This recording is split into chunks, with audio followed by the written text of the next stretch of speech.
کیا دنیا کے اندر خواب میں اللہ تعالیٰ کا دیدار ہو سکتا ہے؟ خواب میں اللہ تعالیٰ کا دیدار کرنا ممکن ہے، جی ہاں۔ حضرت امام اعظم ابو حنیفہ رضی اللہ تعالی عنہ کو 100 بار خواب میں اللہ تعالیٰ کا دیدار ہوا۔ جناب خواب میں اللہ کا دیدار ہو سکتا ہے، اولیاء سے ثابت ہے۔ امام اعظم ابو حنیفہ رضی اللہ تعالیٰ عنہ کو خواب میں 100 بار اللہ پاک کی زیارت ہوئی۔ جواب درست دے دیا ہے۔ کیا خواب میں اللہ کا دیدار ممکن ہے؟ اس سوال کا جواب سب سے پہلے ان لوگوں کی زبانی سن لیں جن کا ہر عقیدہ ہی نرالا ہوتا ہے۔ ان کے مطابق امام ابو حنیفہ نے 100 مرتبہ خواب کے اندر اللہ کا دیدار کیا۔ یہ سراسر ابو حنیفہ کی طرف جھوٹ منسوب ہے، کیونکہ اگر واقعی ایسا ہے تو سوال پیدا ہوتا ہے کہ کس شکل میں؟ کیا انسانی شکل میں؟ اللہ تعالیٰ تو واضح طور پر قرآن کریم کے اندر یہ فرماتا ہے کہ اس کے مثل کی بھی کوئی شے دنیا و کائنات کے اندر موجود ہی نہیں ہے۔ تو کامن سینس کے مطابق جس ذات کی مثال ہی موجود نہ ہو، اسے کس طرح سے خواب کے اندر دیکھنا ممکن ہے؟ اگر ایسا ہے تو یہ فضیلت انسانوں میں دنیا کی سب سے عظیم ہستی حضرت محمد صلی اللہ علیہ وآلہ وسلم کو حاصل کیوں نہیں ہوئی؟ کیا ابو حنیفہ کا مقام رسول اللہ صلی اللہ علیہ وآلہ وسلم سے بھی زیادہ ہے؟ معاذ اللہ۔ نہ ایسا دعویٰ اس سے پہلے کسی پیغمبر نے کیا، اور نہ رسول اللہ صلی اللہ علیہ وآلہ وسلم کے بعد ان کے خلفائے راشدین نے، جو آپ کے بعد سب سے بہترین انسان اور ولی اللہ تھے۔ جب بھی آپ قرآن کو چھوڑ کر بزرگوں کی من گڑت کہانیاں اور کرامتیں پڑھیں گے تو آپ کی یہی حالت ہوگی۔ یہ لوگ نئی نسل کو گمراہی ٹرانسفر کر رہے ہیں۔ کبھی کہتے ہیں کہ زمین گھومتی نہیں ہے بلکہ سٹیٹک ہے، زمین گردش نہیں کرتی، لیکن ہمیں جغرافی میں پڑھایا جاتا ہے کہ ارتھ جو ہے وہ سورج کا چکر لگاتا ہے۔ یہ لاجک یہ غلط ہے بیٹا۔ سائنس کی یہ تھیوری جو ہے نا یہ درست نہیں ہے۔ اصل جو تھیوری ہے نا وہ قرآن اور حدیث والی ہے، اور اعلیٰ حضرت جو ہمارے امام اہل سنت اعلیٰ حضرت نے یہ پروف کیا ہے کہ زمین ساکن ہے، یعنی زمین موو نہیں کرتی۔ تو کبھی خلائی پتھر یا ایسٹرائڈز کو کرامتی پتھر بنا دیتے ہیں۔ میرے پیچھے پیارے اسلامی بھائیوں اور مدنی چینل کے ناظرین، اس وقت ہم اس مبارک پتھر کے پاس موجود ہیں۔ پتہ نہیں اس کو پتھر کہنا بھی مناسب ہوگا کہ نہیں۔ اگر کوئی دل میں تمنا ہے اور اگر اس پتھر کو اٹھایا جائے تو تمنا اگر پوری ہونی ہے تو یہ پتھر آسانی سے اٹھ جاتا ہے۔ ایک ایسا کرامتی پتھر جس کے اٹھانے سے نیک اور جائز مرادیں پوری ہوتی ہیں، اور اس پتھر میں ایک ایسی چیز موجود ہے جو اس دنیا کی ہے ہی نہیں، جسے جاننے کے لیے خود سائنس بھی حیران ہے۔ بزرگان دین فرماتے ہیں اگر کوئی نیک مراد دل میں رکھتے ہوئے اس پتھر کو اٹھائے اور وہ مراد پوری ہونے والی ہو تو یہ پتھر آسانی سے اٹھ جاتا ہے، اور اگر وہ مراد پوری نہ ہونے والی ہو تو یہ پتھر نہیں اٹھتا۔ میں نے ایسا کب کہا تھا؟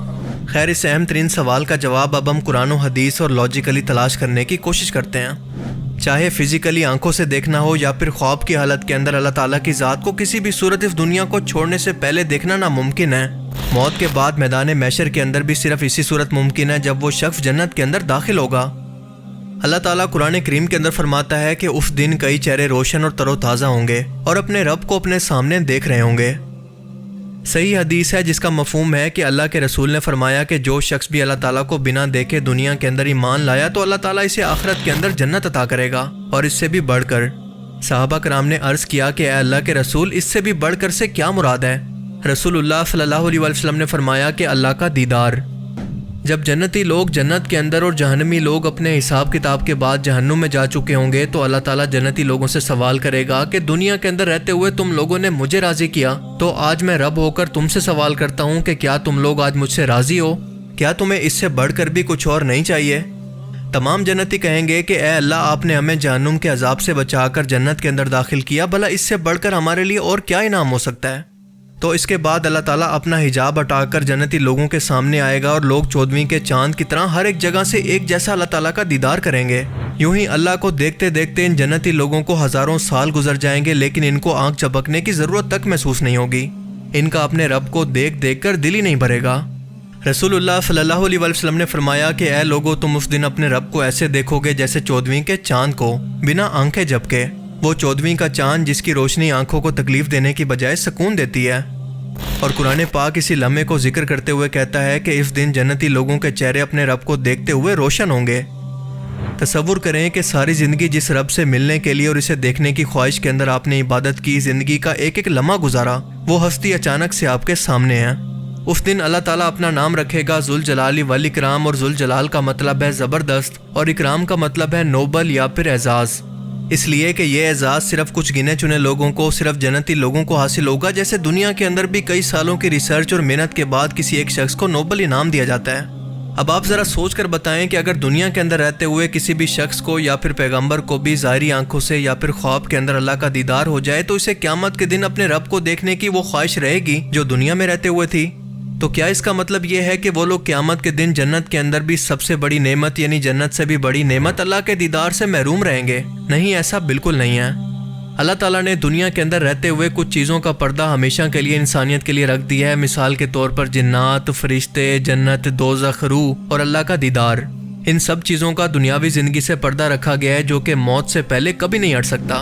ورنہ آپ ذرا سوچ کر دیکھیں کہ اگر اللہ کی ذات ان تمام پردوں کو ہٹا دے اور پوری دنیا کے انسانوں کو اپنا دیدار کروا دے تو کیا کوئی ایک بھی شخص ہوگا جو کہ اللہ کی ذات پر ایمان نہ لائے؟ اور اسی لیے ایسا نہیں ہوگا کیونکہ یہ دنیا ایک ٹیسٹ ہے، ایک امتحان گاہ ہے، اور اپنے رب پر بنا دیکھے ایمان لانا سب سے بڑا امتحان ہے۔ جو بھی شخص اس امتحان کے اندر پاس ہوگا وہی تمام نعمتوں کا حقدار ہوگا، جن میں سب سے بڑی نعمت ہے اپنے رب کا دیدار، اور وہ بھی اپنی ان ظاہری آنکھوں سے۔ اس پردے کو اگر آپ نے آبزرو کرنا ہو تو اس بات سے اندازہ لگا لیں کہ خواب کے اندر بھی آپ ان چیزوں کے وجود کا تصور نہیں کر سکتے۔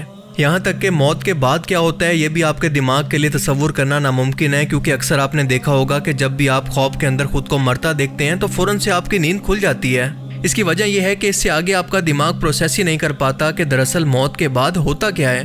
ایک پردے کے پار آپ کا دماغ دیکھ ہی نہیں سکتا۔ حدیث مبارکہ کے مطابق اگر اللہ تعالیٰ کی ذات کا یہ پردہ دنیا کے لیے ہٹ جائے تو دنیا و کائنات کی ہر ایک چیز اس کی ہیبت سے تباہ ہو جائے گی۔ حضرت موسیٰ علیہ السلام نے بھی اللہ تعالیٰ کو دیکھنے کی خواہش کی تھی، لیکن اللہ نے فرمایا کہ موسیٰ تو مجھے ہرگز نہیں دیکھ سکتا، سامنے پہاڑ کو دیکھ، اگر وہ قائم رہ گیا تو مجھے دیکھ سکتا ہے۔ لیکن چھوٹی سی ایک تجلی نے اس پہاڑ کو ریزہ ریزہ کر دیا اور موسیٰ علیہ السلام بے ہوش ہو کر گر پڑے۔ اگر ایسا ممکن ہوتا تو اللہ تعالیٰ موسیٰ علیہ السلام کو یہ نہ کہہ دیتے کہ خواب کے اندر میرا دیدار کرنا ممکن ہے تو مجھے خواب کے اندر دیکھ لینا، لیکن دنیا کے اندر رہتے ہوئے ان ظاہری آنکھوں سے دیکھنا مجھے ممکن نہیں۔ اسی لیے یہ بالکل ناممکن ہے، اور لاجیکلی بھی یہ بات فٹ نہیں ہوتی کہ اللہ تعالیٰ اپنے کلمات اور اپنے قانون کو بدل دے۔ یہاں تک کہ فرشتوں کے سردار حضرت جبرائیل علیہ السلام نے بھی اللہ تعالیٰ کو نہیں دیکھا۔ سفر معراج پر بھی رسول اللہ صلی اللہ علیہ وسلم سدرۃ المنتہا پر ان کو چھوڑ کر آگے بڑھے۔